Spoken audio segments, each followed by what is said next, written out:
بسم اللہ الرحمن الرحیم باب من دعی لطعام فی المسجد ومن اجاب منہ۔ دیکھو مسجد میں دنیا کی باتیں کرنا ممنوع ہے، لیکن ضرورت کی اور فائدے کی باتیں اگر کر لی جائیں تو اس کی گنجائش ہے۔ کوئی آدمی یوں کہے مسجد میں آپ سے کہ آپ کی ہمارے یہاں دعوت ہے، آپ کہیں ٹھیک ہے میں آ جاؤں گا دعوت کو، اتنی بات کرنا یہ مسجد کے آداب کے خلاف ہے۔ کوئی آدمی آپ سے مسجد میں آ کے کہ آپ کو میرے ابو جی نے بلایا، آپ کہتے ٹھیک ہے آ جاؤں۔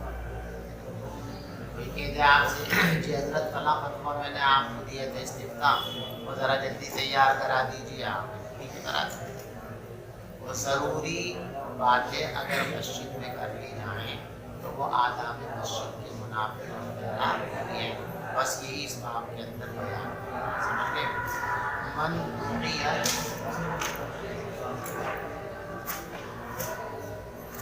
من دعی لطعام فی المسجد ومن اجاب منہ، جو آدمی جس شخص کو کھانے کی دعوت مسجد میں دی جاوے اور وہ مسجد ہی میں دعوت قبول کر لے تو یہ درست ہے۔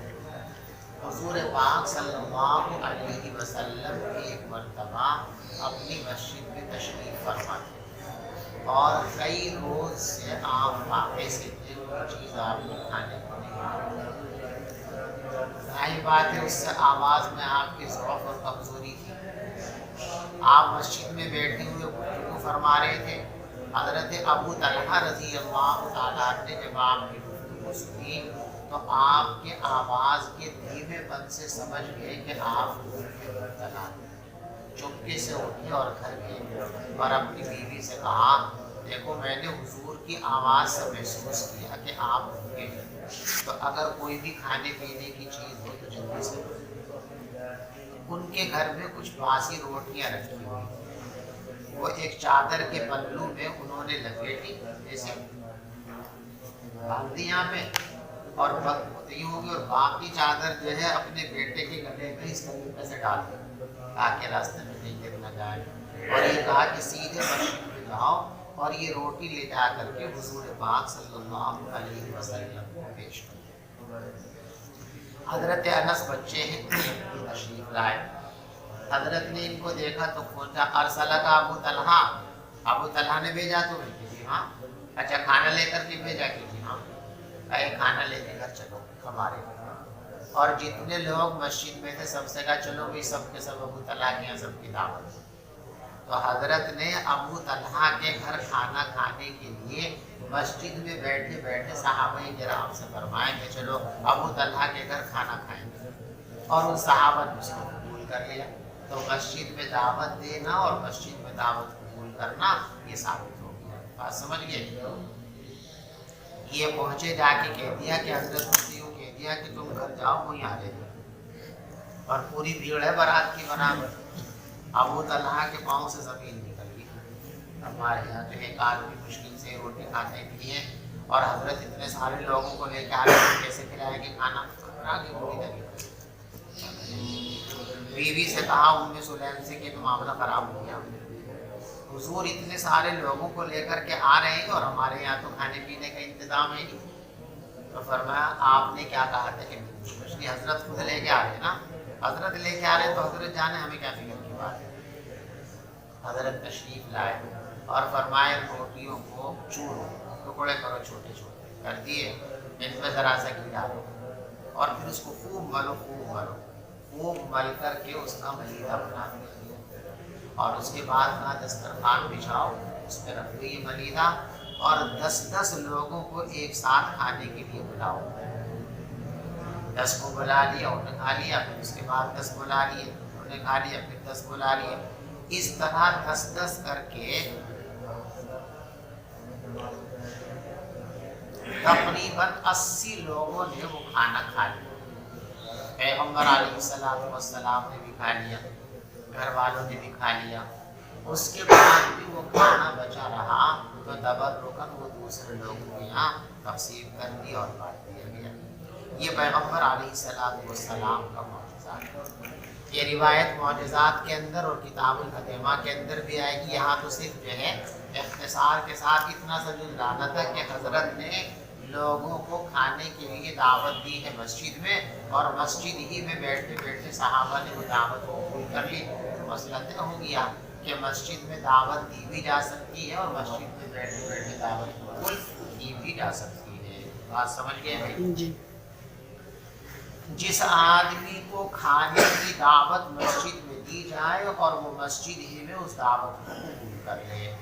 وبه قال حدثنا عبد الله بن يوسف قال اخبرنا مالك عن اسحاق بن عبد الله انه سمع انسا قال وجدت النبي صلى الله عليه وسلم في المسجد ومعه ناس فقمت فقال لي ارسلك ابو طلحه قلت نعم قال لطعام آنے کے لیے بھیجا کیا؟ میں نے کہا جی ہاں.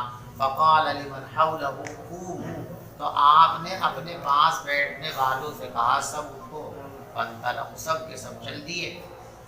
وانطلقت بین ایدیہم، اور میں ان کے آگے آگے چل گیا. باب القضاء واللعان فی المسجد بین الرجال والنساء. مسجد میں عدالت لگ سکتی ہے یا مسجد میں عدالت نہیں لگ سکتی. امام مالک رحمۃ اللہ علیہ کی رائے یہ ہے کہ مسجد میں عدالت نہیں لگنی چاہیے. باقی تمام لوگوں کی رائے یہ ہے کہ عدالت اور قضا کے لیے سب سے بہتر مسجد ہی ہے. قاضی کو اور جج کو مسجد میں بیٹھنا چاہیے، شہر کی جامع مسجد، اس لیے کہ مسجد میں ایک تو ہر آدمی بلا تکلف آ سکتا ہے، دوسرے یہ کہ مسلمانوں کے دلوں میں مسجد کی ایک اہمیت ہے. مسجد کے باہر جھوٹ بولنے میں اتنا ان کو درد اور خوف نہیں ہوتا جتنا مسجد کے اندر ہوتا ہے. چنانچہ ایک واقعہ ہے، حضرت عمر فاروق رضی اللہ تعالیٰ کے زمانے میں ایک شخص نے اپنی بیوی کو 3 طلاق دے دی، اور پھر کہنے لگا جی میں نے تو ایک بیوی کہہ رہی 3 تھی، وہ کہہ رہے. حضرت عمر نے فرمایا کہ تم ایک کام کرنا، حج کے موقع پہ ملنا ہم سے.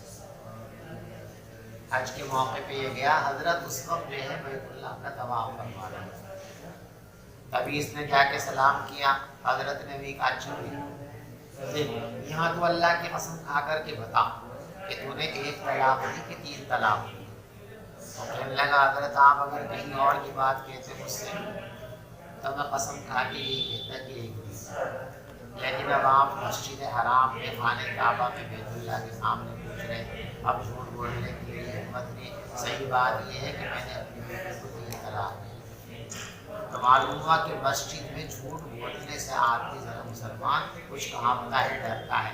تو امکان ہے کہ مسجد میں بیٹھ کر کے بیان دے گا، گواہی دے گا تو سچ سچ بولے گا، جھوٹ بولنے کا امکان ہے. بہرحال امام بخاری رحمۃ اللہ علیہ نے کہ مسجد کے اندر جو بیٹھ کر کے قاضی بیٹھ کر کے فیصلے کر سکتا ہے، اور مسجد میں بیٹھ کر لوگوں کے مسائل کے فیصلے کرنا، مقدمات کو نپٹانا، یہ آداب مسجد کے خلاف شمار نہیں کیا جائے گا.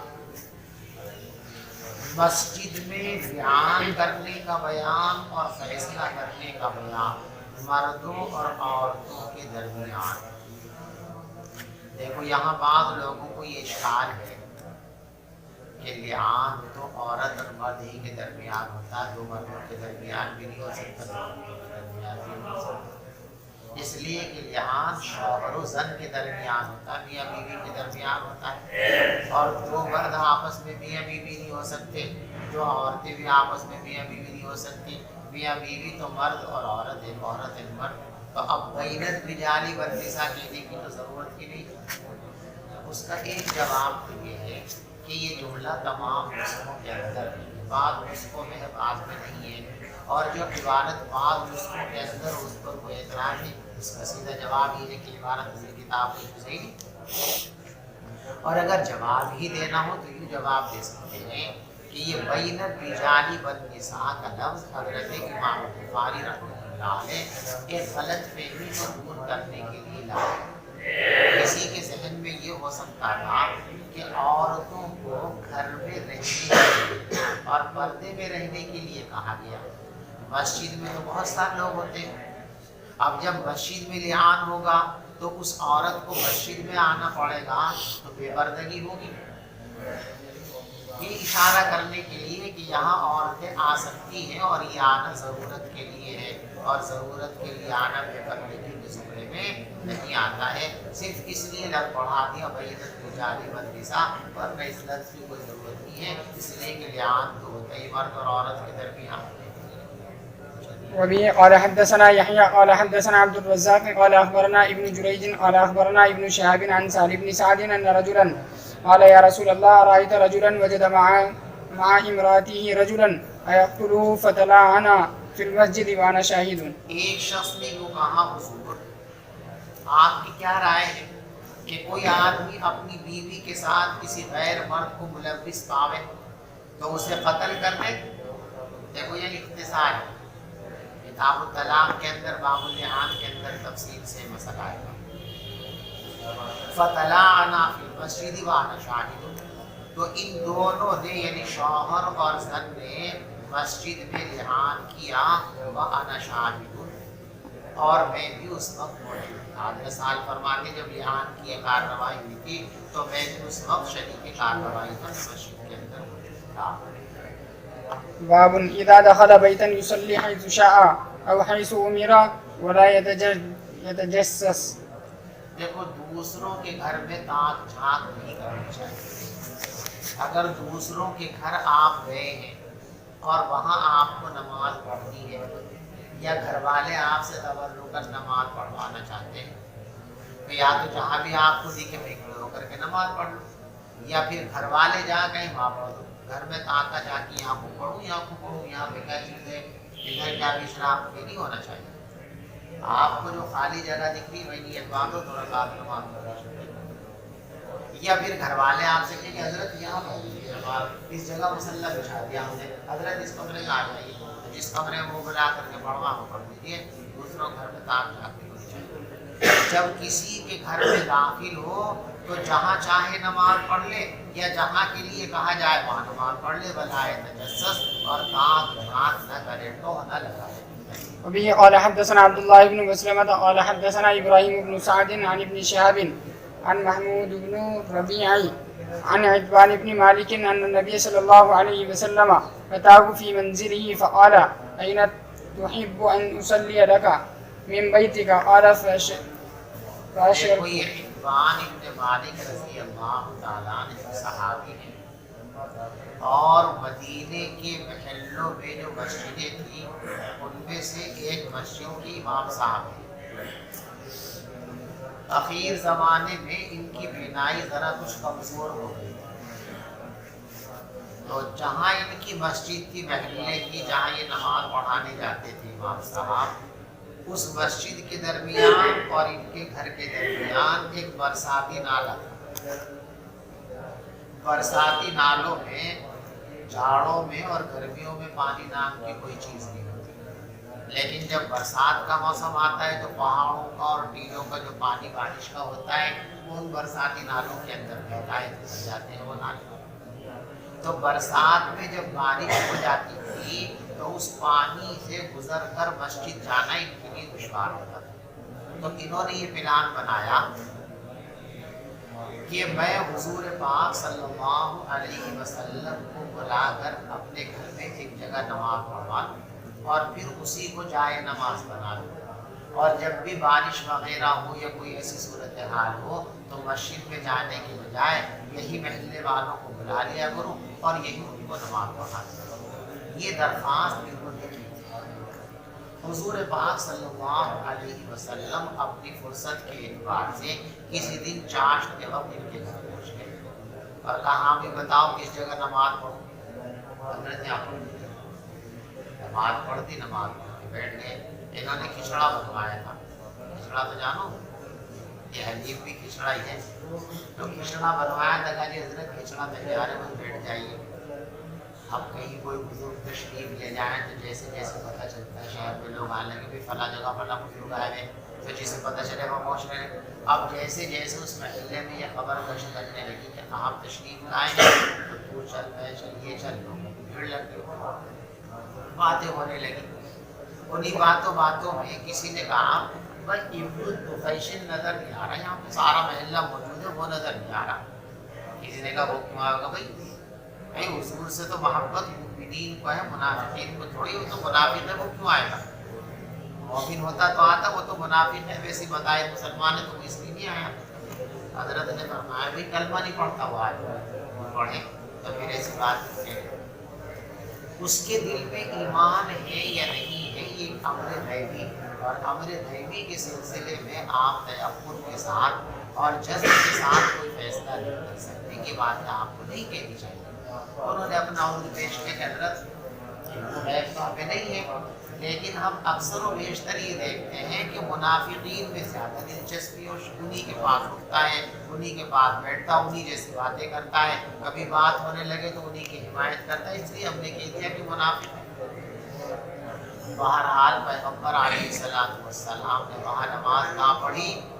پوچھا نہ کہاں پڑھوں؟ یہاں پڑھو. تو جہاں گھر والوں نے کہا وہاں پڑھ دی. اس سے معلوم ہو گیا کہ یصلی حیث امر، جہاں گھر والے پڑھنے کے لیے کہیں وہاں نماز پڑھتا ہے. بات سمجھ میں آ رہی؟ اگلے باب کے اندر بھی یہی حدیث تفصیل سے آ رہی، اس لیے میں نے تفصیل کے ساتھ اس کا خلاصہ آپ کو سنا دیا.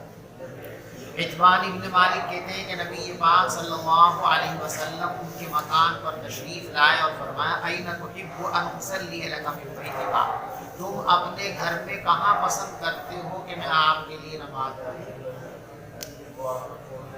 تو انہوں نے فرما دیا ایک مکان کی ایک جگہ کی طرف اشارہ کیا. فکبر النبی، پیغمبر علیہ السلام نے فوراً تکبیر تحریمہ کی. وصففنا، اور ہم نے حضور کے پیچھے صف بندی کر لی. فصلی رکعتین، حضور پاک اپنی 2 رکعت نماز نفل پڑھا. چلو باب المساجد فی البیوت وصلی البراء بن گھروں عازب. میں مسجد بنانے کا بیان.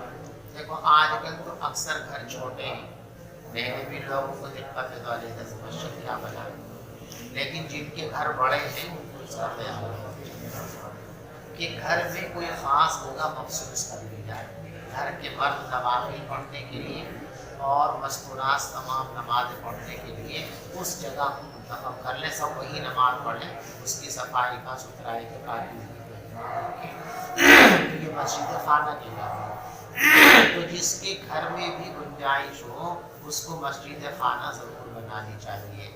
یہ عتبان ابن مالک ہی کی روایت سے استدلال کر رہے امام بخاری. یہ عتبان ابن مالک نے اپنے گھر میں مسجد بنائی نا، سکون مل گیا کہ گھر کے اندر مسجد بنا، یعنی نماز کے لیے کوئی خاص جگہ متعین کر کے رکھنی چاہیے. وہ مسجد شرعی نہیں ہوتی، بس نماز پڑھنے کے لیے ایک مخصوص جگہ ہوتی ہے، باقی مسجد شرعی کے کام اس کو حاصل نہیں ہوتے. وبه قال حدثنا سعيد بن عفير قال حدثنا الليث قال حدثني عقيل عن ابن شهاب قال اخبرني محمود بن الربيع الانصاري ان عتبان بن مالك وهو من اصحاب رسول الله. پڑھتا ہوں ایک ایک جملہ اس کا ترجمہ کر دیتا ہوں. محمود بن ربیع الانصاری رضی اللہ تعالیٰ عنہ فرماتے ہیں ان عتبان بن مالک، کہ حضرت عتبان ابن مالک رضی اللہ تعالیٰ عنہ وہو من اصحاب رسول اللہ، اور یہ پیغمبر علیہ السلام کے ان صحابہ میں سے ہیں ممن شہید بدر من الانصار، انصار میں سے جو صحابہ غزوہ بدر کے اندر شریک ہوئے، یعنی بدری صحابہ ہیں. عطا رسول اللہ، یہ عطا رسول اللہ، یہ ایک دن پیغمبر علیہ السلام کے پاس آئے. فقال یا رسول اللہ قد انکرت بصری، حضرت میں اپنی نگاہوں کو اوپرا محسوس کرتا ہوں، یعنی میری بینائی کمزور ہو گئی ہے. وَأَنَا أُصَلِّي لِقَوْمِي، اور اپنے قوم کے لوگوں کو میں نماز پڑھاتا ہوں. فَإِذَا كَانَتِ الْأَمْطَارُ سَالَ الْوَادِ الَّذِي بَيْنِي وَبَيْنَهُمْ، جب بارشوں کا زمانہ آتا ہے تو وہ برساتی نالا جو میرے اور ان کے درمیان ہے اس میں پانی بھر جاتا ہے. لم استطیع ان آتی مسجدہم، اور پھر میں ان کی مسجد تک نہیں آ سکتا. فَأُصَلِّي بِهِمْ، کہ ان کو نماز پڑھاؤں. وَدِدْتُ يَا رسول اللہ، حضور میں یہ چاہتا ہوں اِنَّكَ تَأْتِينِي، ایک روز آپ میرے گھر پہ تشریف لائیں. فَتُصَلِّي فِي بَيْتِي، اور آپ میرے گھر میں نماز پڑھ لیں. فَأَتَّخِذُ مُصَلًّى، میں اسی جگہ کو جائے نماز بنا لوں. قال راوی کہتے ہیں فقال، پیغمبر علیہ السلام نے ان سے فرمایا سأفعل انشاءاللہ، و انشاءاللہ کسی دن آ جاؤں گا. قال عتبان فغدا علی رسول اللہ، حتبان فرماتے ہیں کہ ایک دن حضور پاک صلی اللہ علیہ وسلم صبح کے وقت میرے پاس تشریف لے آئے اور صدیق اکبر بھی آپ کے ساتھ تھے، دن چڑھے آپ آئے۔ فاستأذن رسول اللہ، پیغمبر علیہ السلام نے گھر میں حاضر ہونے کی اجازت مانگی۔ فاضل لو، میں نے حضرت کو اجازت دے دی۔ فلم یجلس حین دخل البیت، آپ گھر میں آ کر بیٹھے نہیں، فوراً یوں فرمایا این تحب ان اصلی بیتک، بتاؤ تم اپنے گھر میں مجھ سے کس جگہ نماز پڑھوانا چاہتے ہو؟ قال فاشرت له الى ناحیۃ من البیت، میں نے اپنے گھر کے کونے کی طرف اشارہ کر دیا کہ حضرت یہاں پڑھو۔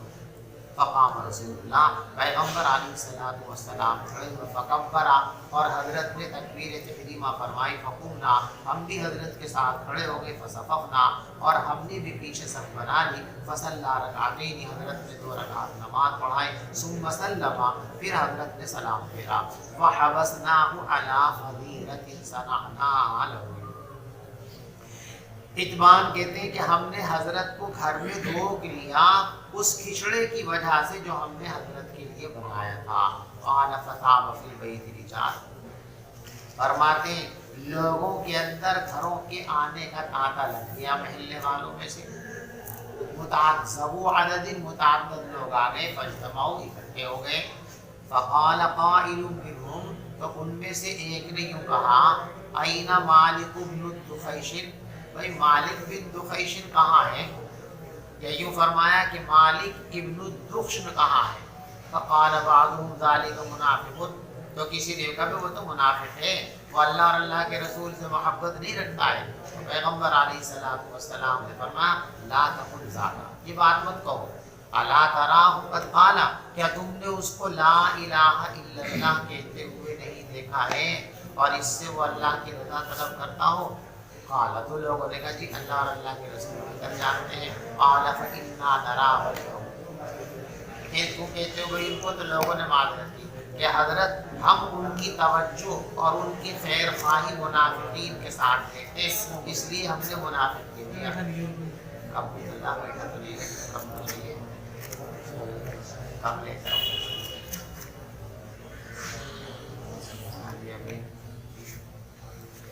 تو پیغمبر علیہ السلام نے ارشاد فرمایا ان اللہ عز وجل قد حرم علی النار من قال لا الہ الا اللہ یبتغی بذلک وجہ اللہ، اللہ نے حرام کر دیا ہے جہنم پر ہر اس شخص کو جو اخلاص کے ساتھ لا الہ الا اللہ پڑھے۔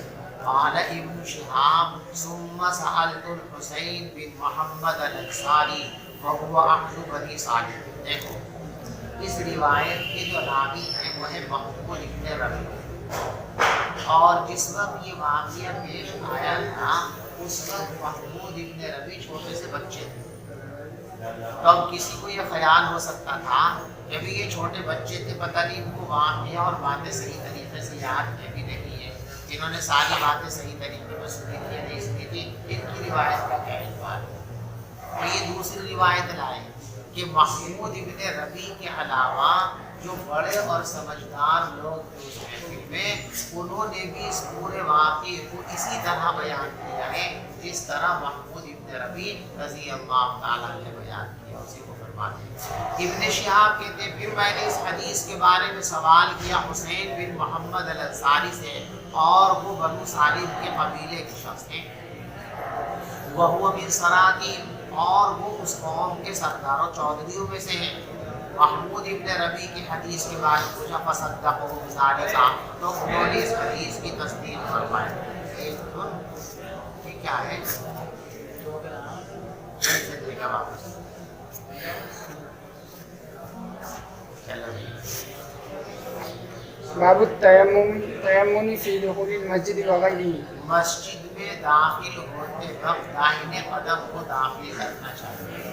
دیکھو مسجد سے نکلو تو پہلے بایاں قدم نکالو، داخل ہو تو داہنا قدم، اور یہاں مسجد سے مراد مسجد شرعی ہے، مسجد عرفی، یعنی مسجد عرفی سے نکلتے اور داخل ہوتے وقت تو کوئی سا پیر بھی اندر باہر کرو کوئی حرج نہیں پاتا۔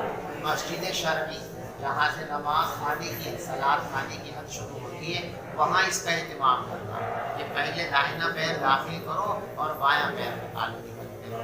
باقی مسجد عرفی جو فنائے مسجد ہے وہاں دائیں بائیں کا کوئی خیال کرنا ضروری نہیں ہے.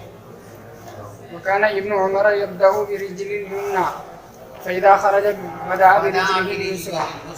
حضرت عبداللہ ابن عمر رضی اللہ تعالیٰ اپنا داہنا پیر پہلے داخل فرماتے تھے اور جب نکلتے تھے تو پہلے بایاں پیر نکالتے تھے. وبه قال حدثنا سليمان بن حرب قال حدثنا شعبة عن الأشعث بن سليم عن أبيه عن مسروق عن عائشة رضي الله عنها قالت كان النبي صلى الله عليه وسلم يحب التيمم ما استطاع في شأنه كله في طهوره وترجله وتناوله.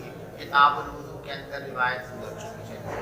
باب هل ينبش قبور مشركي مشرك الجاهلية ويتخذ مكانها مسجد لقول النبي صلى الله عليه وسلم لعن الله اليهود اتخذوا قبور أنبيائهم مساجد وما يكره من الصلاة بالقبور. دیکھو اس باب میں دو مسئلے ہیں. پہلا مسئلہ یہ ہے کہ جہاں قبریں بنی ہوئی ہوں وہاں مسجد بنا سکتے ہیں یا نہیں بنا سکتے. دوسرا مسئلہ یہ ہے کہ جہاں قبریں بنی ہوئی ہیں وہاں آدمی کھڑے ہو کر نماز پڑھ سکتا ہے یا نہیں پڑھ سکتا. ٹھیک ہے. پہلا مسئلہ جس جگہ پر قبریں بنی ہوئی ہیں اور آپ وہاں مسجد بنانا چاہتے ہیں تو پہلے یہ دیکھیے کہ وہ قبریں کس کی ہیں, مسلمانوں کی ہیں یا غیر مسلموں کی. اگر وہ قبریں غیر مسلموں کی ہیں تو پھر ان قبروں کو کھودو اور ان کے اندر کی جو مٹی ہے اس مٹی کو نکال کر کہیں اور پھینک دو, پھر یہاں مسجد بنا لو. تو یہ مسجد بنانا دوسرے ہو سکتا ہے. اور اگر قبریں مسلمانوں کی ہے تو پھر ان کو اکھاڑو نہیں, بلکہ ان قبروں کے اوپر لینٹر ڈال کر اس کے اوپر مسجد بنا لو تو کوئی حرج کی بات نہیں. سمجھ گئے.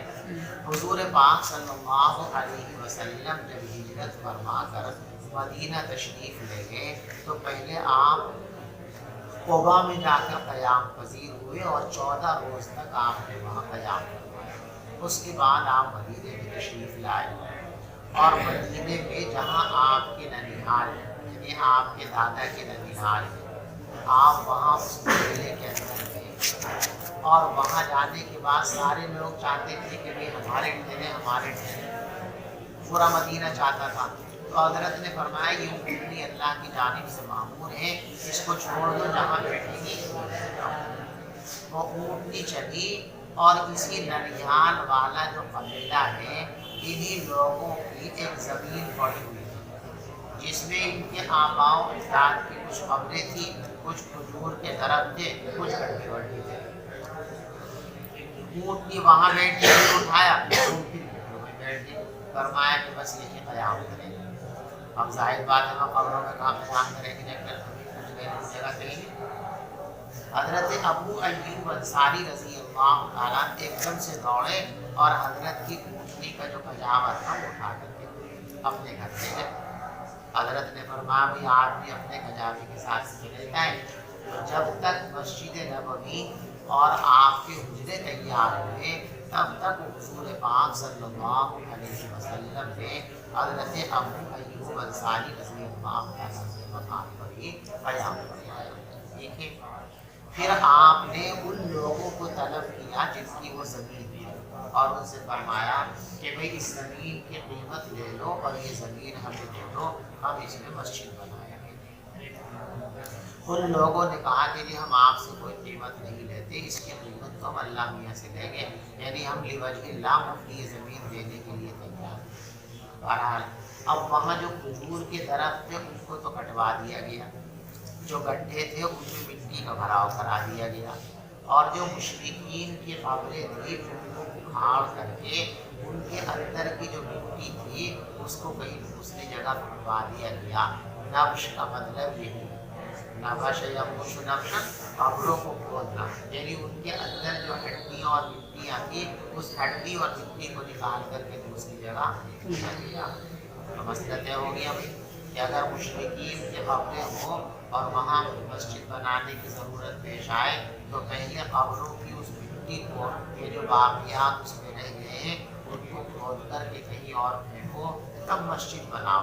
اگر ایسی مسجد بناؤ گے تو یہ بات درست اور صحیح نہیں ہوگی. کیا زمانے جاہلیت کے مشرکین کی قبروں کو کھودا جا سکتا ہے اور ان کی جگہ مسجد بنائی جا سکتی ہے؟ پیغمبر علیہ السلام نے فرمایا لعنت کی جو حضور کا قول لائے نا یہ نفس کے لیے دلیل لائے کہ کھودنا کیوں ضروری ہے کہ حضور نے قبروں پر مسجد بنانے سے منع فرمایا. اگر بغیر کھودے بھی بنا دیں گے تو مسجد قبروں پر ہوگی اور لعنت کی چیز ہے. اس لیے کہ پیغمبر علیہ السلام نے لعنت فرمائی یہودیوں پر کہ انہوں نے اپنے نبیوں کی قبروں کو سجدہ گاہ بنا دیا. دوسرا مسئلہ اور قبروں میں نماز پڑھنا مقبول ہے. قبر کے اوپر نماز پڑھے یہ بھی مقبول ہے. قبر کو سامنے رکھ کر نماز پڑھے یہ بھی مقبول ہے. قبروں کے درمیان میں کھڑے ہو کر نماز پڑھے تینوں صورتیں مقبول ہیں. ہاں قبرستان میں ایسی جگہ جہاں قبریں بنی ہوئی نہیں ہیں وہاں نماز کے لیے کوئی چبوترا بنا دیا گیا, مسجد باقاعدہ بنا دی گئی, اب وہاں نماز پڑھنے میں کوئی حرج نہیں ہے کیونکہ اب وہ نماز فی المسجد ہے, فی المقبرہ نہیں ہے. اور نماز پڑھنا قبروں کے درمیان مکروہ ہے. حضرت عمر بن خطاب رضی اللہ تعالیٰ نے حضرت انس بن مالک رضی اللہ تعالیٰ کو ایک قبر کے پاس نماز پڑھتے ہوئے دیکھا تو فرمایا القبر القبر, قبر قبر یعنی قبر کے پاس نماز مت پڑھو. ولم یامرہ بالاعادہ, اور حضرت نے حضرت انس کو نماز دہرانے پر نہیں فرمایا. تو بہت پڑھا لکھا نہ ہوتا نا, اب بدلنے گیا تو مستقبل چلا گیا, ایک کپ لے کر جاؤ زیادہ پڑھا لکھا. وبه قال حدثنا محمد بن المثنى قال حدثنا يحيى عن هشام اخبرني ابي عن عائشه رضي الله عنها ان ام حبيبه وام سلمة ذكرت كنيسة رأيناها بالحبشة فيها تصاوير. یہ مرض الوفات کا واقعہ ہے. حضور پاک صلی اللہ علیہ وسلم مرض الوفات میں حضرت عائشہ کے کمرے پر آرام فرما رہے ہیں اور منہ کے اوپر ایسے چادر اوڑھ کے جی.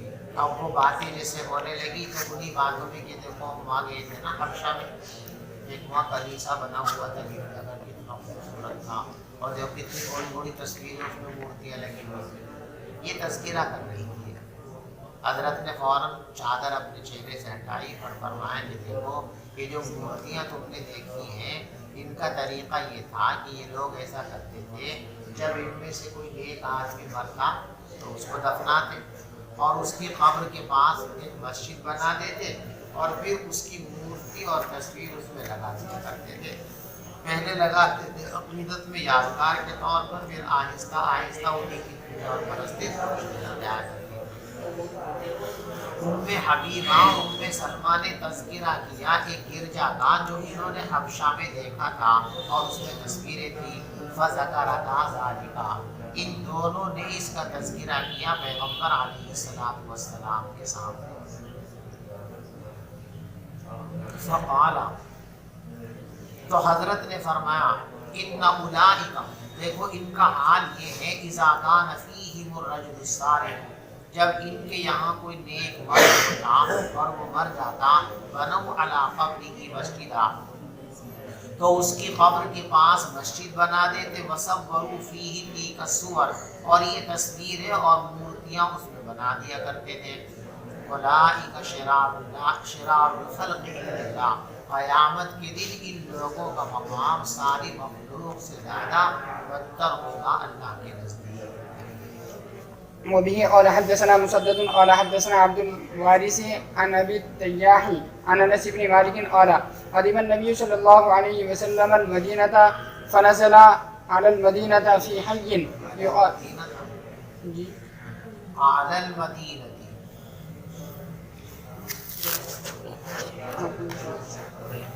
فنزل على المدينة في حي يقال لهم بنو عمر بن عوف عمرو بن عوف. انس بن مالک رضی اللہ تعالیٰ عنہ فرماتے ہیں کہ رسول پاک صلی اللہ علیہ وسلم مدینہ تشریف لائے کہ ہجرت فرما کر مکے سے آئے، تو آپ نے قیام فرمایا اعلی مدینہ میں، یعنی مدینے کے بالائی حصے میں، اس محلے میں جس کو بنو عمرو بن عوف کا محلہ کہا جاتا تھا، اور یہ حضرت ہاشم کی سسرال تھی، تو حضور کی ننھیال کہنا تھی۔